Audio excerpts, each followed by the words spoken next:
It's that time of year again. We're back in Berlin for a rookie test here with Formula E to decide who could potentially be the next talent in the championship. Casey, thank you very much for joining me. The cars are still out there at the moment, coming into the pit lane after that session. Let's talk about, first of all, what is a rookie practice? What does it mean? So basically, the rookie test is something that we have every year in Berlin. It's a 6-hour session split over 2 3-hour sessions, and it's a chance for young and upcoming talent that haven't raced in an E-Prix before, that's the crucial terminology, to get behind the wheel of these Formula E cars and maybe see if they have what it takes to become a full-time driver. So that includes any drivers that might already have a role within a team, right? You know, test and development reserve drivers. As long as they haven't physically raced in a championship race, they could be out here on track. Exactly, yeah. We've got people like Jack Crawford, who is a reserve and development for Andretti, and people like Alex Dunn. They have these special roles within the team, but they're not racing on a regular basis. So yeah, it's a great chance for them to get some time behind the wheel.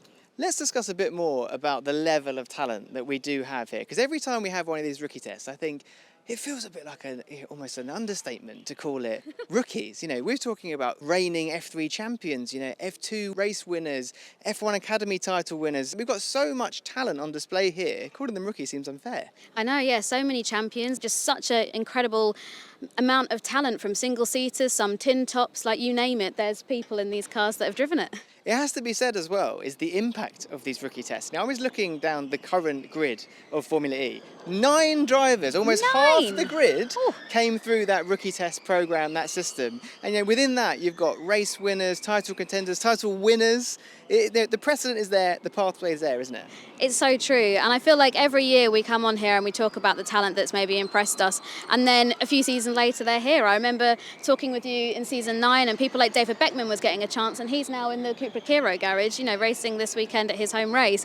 So yeah, there's so many talents that have been given these opportunities through doing the rookie test. And like you say, champions like Nick De Vries started out doing a rookie test. We've also got people like Nick Cassidy that have found their way through it. So yeah, it really is an incredible opportunity, and not kind of just like a one-off fun thing to do on a Monday. Like, it could have long-term implications for the rest of your racing career. Absolutely, a big opportunity indeed. Now, time to see how they got on out on track. At the end of the morning session, with over 1,100 laps in the books between the 22 drivers, it was Nissan's Gabriele Mini who topped the timesheets. The Italian spent most of the 3 hours as the benchmark time with a 57.643, quicker than we saw at the weekend, albeit with drier conditions now at Tempelhof for the rookies.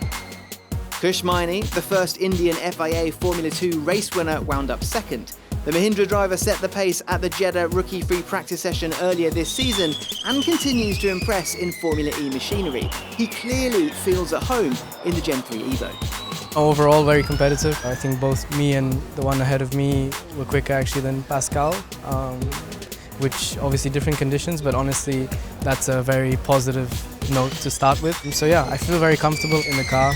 It's just about those fine tunings now, finding those last few hundreds. So yeah, I'm very excited for the afternoon. American Jack Crawford, also an F2 race winner, makes a rookie return for Andretti again in Berlin, and he followed in third, setting his fastest lap right at the end of the session. 2023 F2 champion Teo Pourchaire turns out again for Maserati MSG Racing and managed the 4th quickest time of the morning.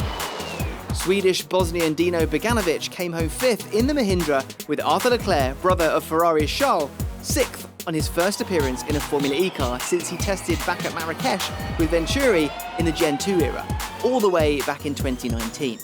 It's feeling good. I've done some tests 5 years ago with Venturi, which was the team before, so it's good to see them evolving, to see as well the new generation car, and it will be really as well interesting for me to discover the new team. Elia Weiss became the youngest ever driver to drive a Formula E car in an official session on his first outing with Porsche.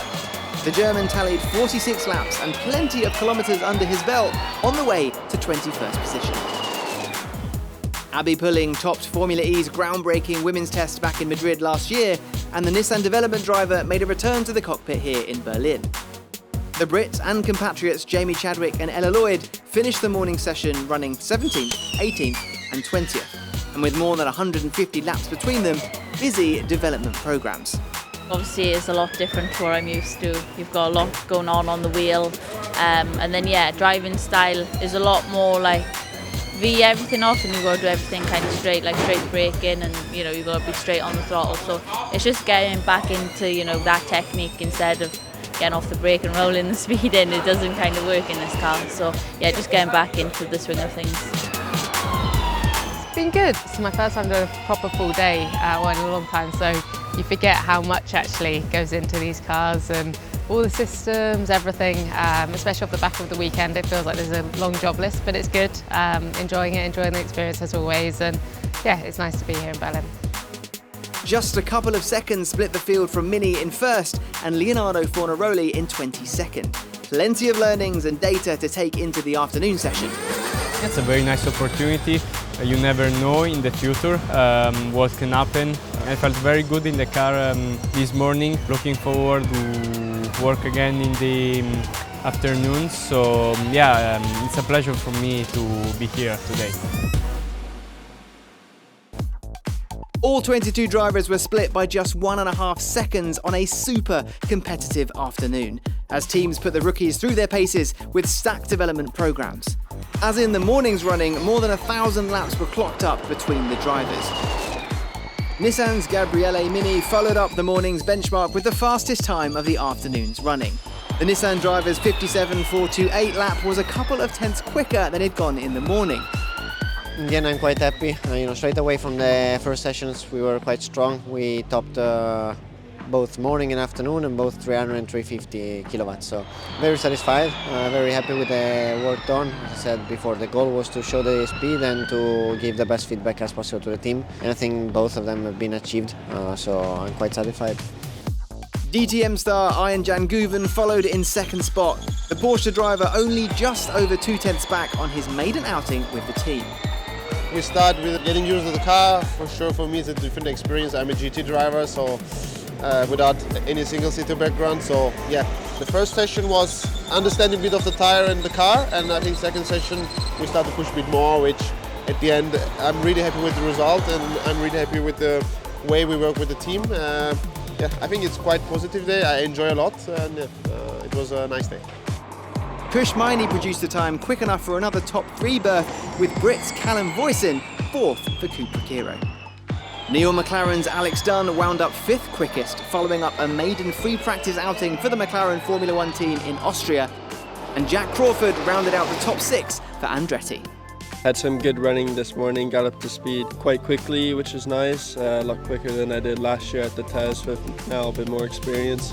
And yeah, got through a good program this morning, both on 300 and finally got to try out the 4-wheel drive in 350 mode. Myself, I've learned a lot. The team have got the data that they need. So overall, I'd say pretty successful. A little bit more to find in my driving and performance, a little bit in putting it together. If you look at the sectors, it's all there. It's just about putting it all in one lap is another thing. So there we go, another Berlin rookie test in the books. And Katie, I mean, look at that stat. 1.5 seconds separating all 22 of the rookie drivers today. Pretty impressive. Very much so, yeah. I love the rookie test. It gives a chance to young and upcoming talent, and yeah, from the sounds of it, speaking to drivers as well today, they've all loved the opportunity. So yeah, well done Formula E for putting this on. I mean, it's great as well because they're all very aware of how likely, or I mean, it could be to get a full-time seat in Formula E. And there's such a precedent for it already in the championship. Drivers going from rookie test into winning championships or winning races. So yeah, it's exciting to see, because who knows, we're looking up and down the pit lane now, the people that took part in this rookie test, we might be looking at the future of Formula E right here. Yeah, I'm looking forward to in 5 years when we're talking about the 2030 rookie test. And we're like, oh, do you remember when we saw them do it in 2025? So yeah, who knows, stars of the future are maybe right behind us. Yeah, you only got to think about the likes of Nick de Vries, championship winner, Nick Cassidy, championship contender, multiple race winner. I mean, the list goes on, Jake Hughes, blah, blah, blah, but there's so many drivers currently racing that came from the rookie tests. And I think, you know, the future is very bright, as always, in Formula E. I totally agree, Saunders. Well, thank you very much for joining us. Rookie test done. See you in London.